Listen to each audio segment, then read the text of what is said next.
साथियों नमस्कार। मैं सोशल एडवाइज़र अनिल कुमार, आपका अपना भाई।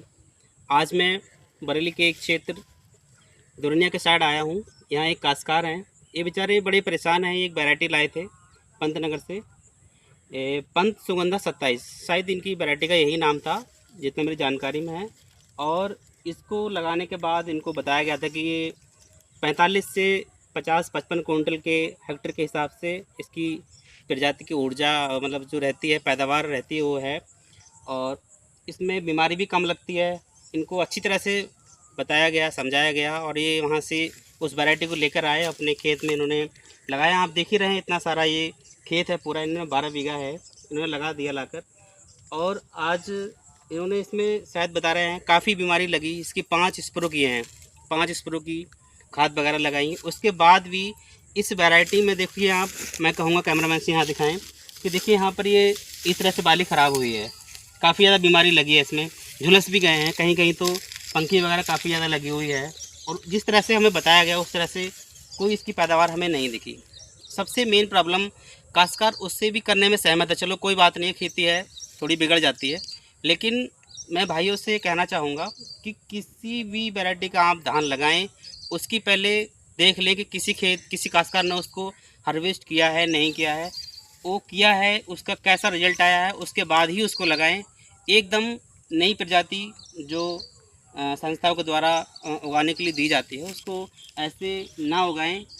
आपसे कहीं ना कहीं बहुत बड़ी भूल हो सकती है, जैसे इन भाई ने की है। कोई बात नहीं है, हम भी साथ में गए थे, हम भी बीज दिलाकर वहाँ से इनको सजेस्ट किया और दिलवा कर लाए थे। तो ये गलती आप कोई ना करो, इसलिए हम आपको ये जागरूक करना चाहते हैं। ये प्रजाति है पंत सुगंधा 27, ये पंतनगर से वो की हुई है। और ये आज इसलिए बहुत ज़्यादा परेशान है, इन्होंने मुझे बताया तो फिर मैं यहाँ पर आया और इनसे मिला, मुलाकात हुई। आप देख रहे होंगे कि मेरे साथ में इनका इतना खेत कटा हुआ है, और ये थोड़ा बहुत नहीं है, कम से कम ये 2 बीघा के समथिंग खेत है। जो एक 12 बीघा की लाइन वहाँ से पूरी साइड से काटना शुरुआत की कंबाइन ने और यहाँ तक काटी है।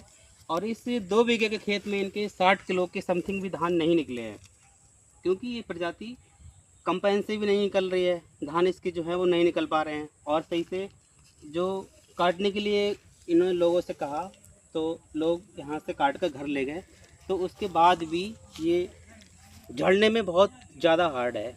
जो मैं आपको बताना चाहूँगा कि कंबाइन से देखिए आप क्या हाल है, मैं दिखाना चाहूँगा। ये देखिए, ये कंबाइन से कटे हुए हैं यहाँ पर, और कंबाइन से कटने के बाद इसमें कितना धान है आप यहाँ देखिए एक बार ज़रा। कैमरामैन से थोड़ा करीब से दिखाएं जिससे कि लोग इसको देख पाएँ। देखिए कितना इसमें धान ऐसे गिरा हुआ है। इधर देखिए, इसमें देखिए आप, पूरी की पूरी बाली है, कंबाइन से ये नहीं निकल पा रही है। अब बताइए काश्तकार जो 6 महीने ऐसे मेहनत करता है, उसके बाद भी उसको उसका रिजल्ट नहीं मिलता, तो वो कैसे इसको कर पाएगा। तो मैं सभी से कहूँगा कि कोई भी व्यक्ति रहे, एक बार कोई प्रजाति लगाने से पहले उसको अच्छे से पहले जान ले, समझ ले किस व्यक्ति ने उसमें कितना हार्वेस्ट किया है, उसको देख ले, उसके बाद ही लगाए। और कोई भी नई प्रजाति का धान हो चाहे गेहूँ हो, ऐसे कोई ना। देखिए साथियों कितना बुरा हाल है, बताइए। जिस व्यक्ति ने 6 महीने लागत लगाई हो अपने खेती में और उसका ये रिजल्ट निकल के आए, तो उसके कितना दुख होगा बताओ। बीज बनाने वाले, नई वैरायटी बनाने वाले तो बना के छोड़ देते हैं, लेकिन नुकसान तो काश्तकार का होता है। तो इसको जिम्मेदार कहीं ना कहीं होना चाहिए, कोई ना कोई ऐसा कुछ करना चाहिए कि उनको इसका कुछ मुनाफा मिल सके। आपको मैं एक बार दिखाना चाहूँगा, इस साइड आइए, देखिए कितना इसमें कितना नुकसान है बताओ। ये देखिए, ये कंबाइन से कटे हुए हैं, बताइए इसमें कितना है। सभी लोगों से देखो, इधर देखिए, देखो कैमरामैन थोड़ा पास से दिखाएं, देखिए देखिए देखिए कितना धान है इसमें, बताइए। ये कंबाइन से नहीं निकल रहा है तो कैसे निकलेगा बताइए। आजकल की इतनी महंगाई में लोग मजदूर तो बिल्कुल है ही नहीं, कहाँ से तो लोग कैसे, सब तो कंबाइन पे ही हैं, सब तो मशीन के सहारे ही हैं। बताओ ये धान ऐसे रह जा रहे हैं। इस ऐसी प्रजाति बनाने से क्या फ़ायदा है बताइए। काश्तकार क्या इसमें मुनाफा कमाएगा, क्या क्या करेगा काश्तकार बताओ। काश्तकार संस्थाओं पे, लोगों पे, इतने ये बनाने वाले जो वो हैं उन पर भरोसा करता है, और वो लोग भी इस तरह से जो करते हैं कि काश्तकार को बेवकूफ़ बना के छोड़ देते हैं। देखिए कितनी जगह यहाँ से कटी हुई है पूरी, है ना, पूरा खेत पड़ा हुआ है, पूरा खेत बेकार हो रहा है, कट नहीं रहा है, जड़ नहीं रहा। तो काश्तकार क्या करे साथियों। मैं आपसे यही कहूँगा कि कोई भी प्रजाति लगाओ, उसको पहले बढ़िया से समझ लो, परख लो। ये भाई चलो जैसा हुआ इनके साथ, लेकिन आप लोग ना हो।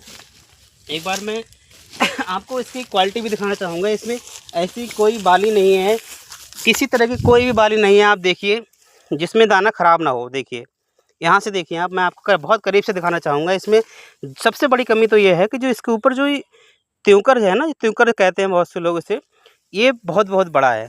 और दूसरी बात देखिए, हर बाली में कोई ना कोई कमी है, कहीं ना कहीं से लगाने के लिए इन्होंने बहुत मेहनत की है, काफ़ी दवाई लगाई है।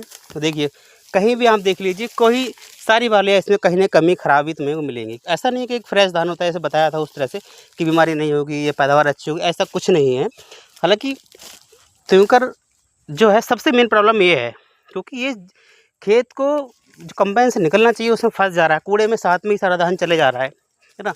बिल्कुल निकलने का कोई आसार ही नहीं हो रहा है इसमें। बताओ 2 बीघा इतना, देखो मैम चल रहे हैं यहाँ पर, ये कंबाइन से कटा हुआ खेत है और पूरा 2 बीघा खेत इनका कट गया, लेकिन इसमें 60 किलो धान नहीं निकले।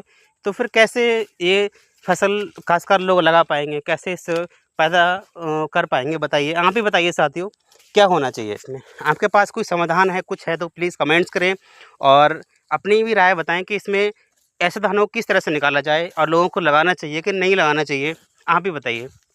मैं तो संस्थाओं से भी कहूँगा कि अच्छी तरह से पहले उसको हार्वेस्ट खुद से करें और पूरी तरह वेरीफाई करें, ताकि किसी भी काश्तकार को कभी दिक्कत ना हो किसी भी चीज़ को लेके। अगर आप कोई नई वैरायटी बना रहे हो, चाहे वो गेहूँ की हो, चाहे वो धान की हो, चाहे वो गन्ने की हो, आप कोई प्रजाति होती है तो काश्तकार तो उसमें अनजान होता है, उसको इस बारे में कोई जानकारी नहीं होती है।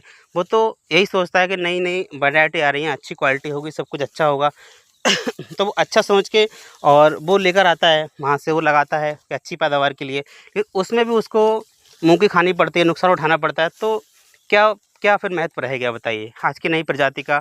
पंतनगर पंतनगर इतनी पुरानी संस्था है, वहाँ पर अच्छी अच्छी वैरायटियाँ मतलब प्रज्वलित की जाती हैं, उसके बाद भी देखिए ये हाल है। अब इसको तो लाकर चलो जो भी हुआ, लेकिन मैं कहूँगा कि ऐसे आगे से किसी को भी ना दें। मैं तो उनसे यही रिक्वेस्ट करूँगा कि आगे से किसी, ये देखिए आप कितना इन भाइयों का यहाँ से यहाँ नुकसान हुआ है। इतना खेत हम चल रहे हैं, देखिए पूरा कटा हुआ है, इधर से देखिए पूरा कटा हुआ है पूरा। अब आप समझ सकते होंगे इतना खेत खड़ा हुआ है, बताइए ये झड़ने में असमर्थ है। ये हम काट कर ले जा रहे हैं, बता रहे हैं ये, लेकिन ये घर पे सुखाने के बाद भी नहीं झड़ रहा है। ये मुझे अपने घर ले गए थे, इन्होंने मुझे दिखाया, इनके घर पर करीब 2 गड़ा धान पड़े हुए हैं, यहाँ से काट कर ले गए थे चारे के लिए, लेकिन वो झड़े नहीं तो उन्होंने ऐसे ही रख दिए, वो अभी तक रखे हुए हैं। इतना टाइट झड़ रहा है साथियों, आप देख सकते हैं। यहाँ से हम चल रहे हैं बराबर, इतना पीछे हम आगे आ गए यहाँ से चलते चलते। इन्होंने काफ़ी इनका नुकसान हो चुका है ना। तो मैं आपसे यही कहना चाहूँगा कि प्लीज़ इस प्रजाति का ध्यान रखें। इसका नाम है पंत सुगंधा 27 और इस प्रजाति को ना लगाएं, इससे आपका भी नुकसान ना हो, आप भी सेफ रहें।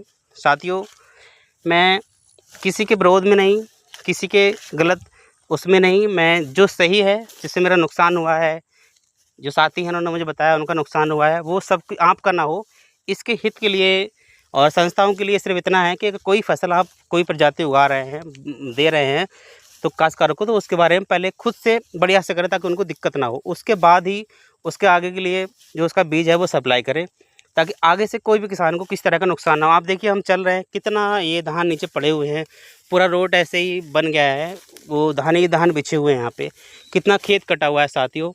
ये देखिए बाली लंबी है, बाली लंबी है, धान भी है, और लेकिन त्योंकर बहुत बड़ा है। जो कंपनी से वाले से बात हुई तो वो कह रहा है कि कंपनी वाला कि ये चलने में चल नहीं रहा है त्योंकर के वजह, त्योंकर बहुत बड़ा है, त्योंकर मजबूत बहुत, टूट भी नहीं रहा है, और धान ये है कि बाली से झड़ भी नहीं रहा है ना। तो साथियों मैं इतना ही कहना चाहूँगा, आपने देखा कि इतना सारा खेत यहाँ से वहाँ तक, वहाँ भी है, उधर भी हम वहाँ से देखो इतना चल के यहाँ तक आए हैं साथियों। तो आपने इतना कुछ देख लिया, मैंने आपको सब कुछ बता ही दिया। इसके साथ मैं अपनी वीडियो को विराम देता हूँ और आप सभी साथियों को नमस्कार करता हूँ। प्लीज़ इस वैरायटी का ध्यान रखें और आगे से कोई भी इस वैरायटी को या नई प्रजाति को लगाने से पहले उसके बारे में जानें, तभी उसके लिए अपने खेत में उगाएं, अन्यथा आपको भी कोई नुकसान उठाना पड़ सकता है। जय हिंद, जय भारत।